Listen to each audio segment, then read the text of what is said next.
I'm not sure if you feel the same way, but for me, I'm finding it increasingly exhausting to read about and watch Donald and the Trump regime committing more and more horrific acts and increasingly authoritarian acts every single day. One thing that does give me respite, other than, breathing and watching emotional support moments, is watching just how often Donald, especially, but also his minions and enablers, just embarrass themselves. Like they are truly among the most embarrassing people on the planet, so much so that every week we have a show specifically set aside to mock them.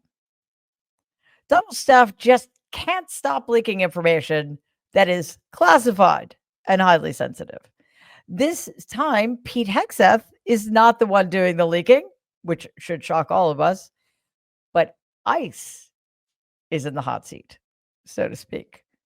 ICE mistakenly added a random person to a group chat in which they exposed highly sensitive information about an active search for a convicted attempted murderer, seemingly marked for deportation, according to a new report from 404 Media. 404 Media reports the text included an unredacted ICE field operations worksheet that includes detailed information about the target they were looking for, and the text showed ICE pulling data from a DMV and license plate readers, according to screenshots of the chat obtained and verified by 404 Media. The person who was accidentally to the group chat is not a law enforcement official, although to be fair, most of the ICE thugs aren't either. They were not associated with the investigation in any way, and said that they thought initially that it was spam when they were added to the chat weeks ago.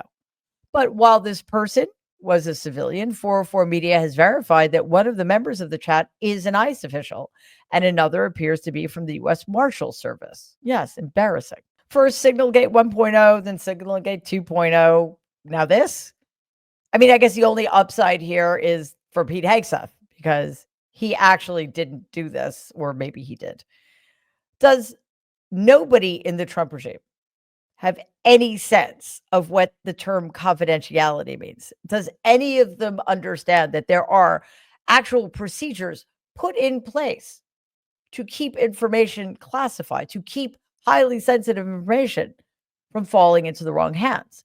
So, yes, it's embarrassing, but it's also very alarming because it shows us that the people at the top echelons of our government are incompetent and don't understand how their jobs work.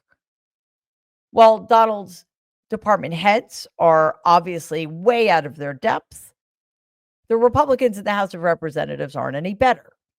What's even more embarrassing is that Republicans cannot seem to keep their own party in order. Speaker of the House Mike Johnson's own allies are turning against him and undermining his authority, which I personally think is a good thing.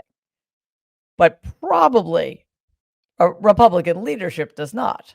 Republicans in the House are planning to force a vote on congressional stock trading, as well as a vote on whether or not to demand that the DOJ release the Epstein files, despite Johnson's very, very concerted attempts to stop both of those things from happening. Axios reports that Representative Anna Paulina Luna, Republican from Florida, plans to force a vote on Representative Tim Burchett's bill. He's a Republican from Tennessee, to ban members of Congress, their spouses, and dependent children from trading or owning stocks. And another petition from Representatives Thomas Massie, a Republican from Kentucky, and Ro Khanna, a Democrat from California, to force the release of the Justice Department's documents on Jeffrey Epstein is set to be put to the vote almost immediately once the House returns to session next month. And remember, Mike Johnson ended the congressional session early in order to avoid this very vote. The Epstein petition is widely expected to obtain 218 signatures, with most Democrats and several, quite frankly, extremist Republicans likely to sign on. But the future of the congressional stock bill remains unclear. Both of these moves to force these votes blatantly undermine Johnson's authority and are sure to cause an even greater rift between Donald and Republican leadership and the rank and file members of the Republican caucus. Now, again, embarrassing and quite frankly, good that the Republicans are undermining each other like this, that they are at odds with each other, because that may very well keep them distracted. It may very well prevent them from creating more harm than they're already harming. But it is another sign of the very deep dysfunction in our government. So while potentially in the long run, it's a good thing for us that Republicans cannot get their acts together and are going at each other tooth and nail, it is not a good thing for this country to be in the hands of such dysfunctional politicians. Speaking of infighting, there is another fight brewing. When I say Republicans can't seem to stick together, what I mean is that they're kind of taking the concept of infighting to a whole new level and a very public one, thanks in part. And I cannot believe that this is a person we need to talk about because she is a vile Islamophobe who has no business having any influence with anybody, let alone the president of the United States of America. That would be Laura Loomer. As much as well, actually, I would not love to talk about Loomer's attacks on Republicans like Marjorie Greene. But I can't talk about it anyway because their fight on Twitter is so inappropriate and so obscene that this video would get flagged for inappropriate content. So go take a look if you're interested in what happens when two extremist racists get in a fight. But instead, I want to focus on a rift between Loomer and Robert Kennedy and his staff. Loomer is targeting Kennedy and some of his top staffers, including the Deputy Chief of Staff and Senior Counselor Stephanie Speer, Donald Surgeon General nominee Casey Means, and top FDA vaccine regulator Vinay Prasad. And she's accusing them of disloyalty to dear leader. She actually told Politico Playbook this week that they are not carrying Donald's water sufficiently. After major pressure from Loomer, Donald inevitably agreed that Prasad should go. Think about that for a second. That unhinged, vile, racist, Islamophobic bigot was able to pressure the president of the United States to fire somebody for being insufficiently loyal.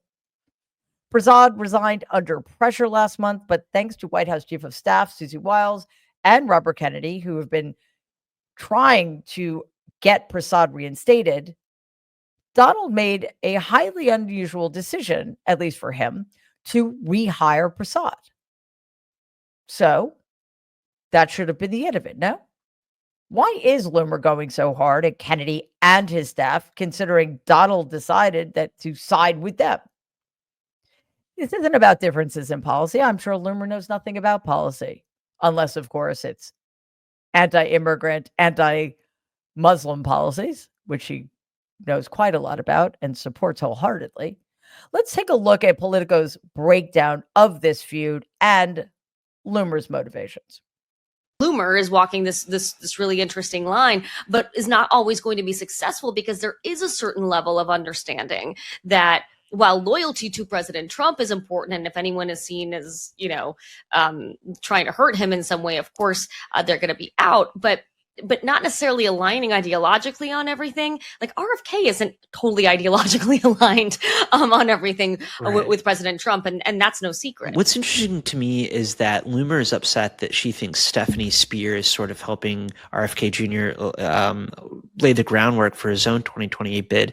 And when I ran that by the White House and an HHS official, neither of them threw up a red flag on this. I think there is a widespread understanding that there are a number of people in the orbit of the White House, cabinet members, etc., that are interested, that have the itch to run for president. I mean, people are eyeing what Tulsi Gabbard might do, Marco Rubio. Obviously, JD Vance right now is the heir apparent, but there are a number of people that want to see how things shake out. Well, first of all, I hate to break it to these people, especially baby JD Vance. Even if they decided to run, they're not going to get anywhere because none of them has any charisma whatsoever. The second thing that should put paid to any of their aspirations, presidential otherwise, is that Donald's not going anywhere in 2028. So it turns out, though, getting back to Loomer, this is not really just about loyalty. It's about power. She wants to make sure that she is aligned with whoever follows Donald Trump. And she's probably betting that nobody's going to. This isn't Loomer's first attack. She previously accused Kennedy of being a, quote, very problematic person, unquote, who is, quote, running a shadow presidential campaign, unquote, from within the Trump administration. That's what she told the New York Times in July. New York Times, why are you talking to this person? Anyway, again, this is Donald's second term. It would be irresponsible for anybody interested in running for the Republican ticket in 2028 not to start considering their options here. That should not be considered disloyal. On the other hand, as I said, if Donald has decided that he's staying put and not going anywhere in 2028, all bets are off. And any Republican who is considering running for president had better watch his back. Please take a second and like and share this video. It'd be awesome if you could subscribe to the channel. If you're listening to us in podcast form, please follow us and give the show a 5-star rating because it really does help other people find our content. Thanks.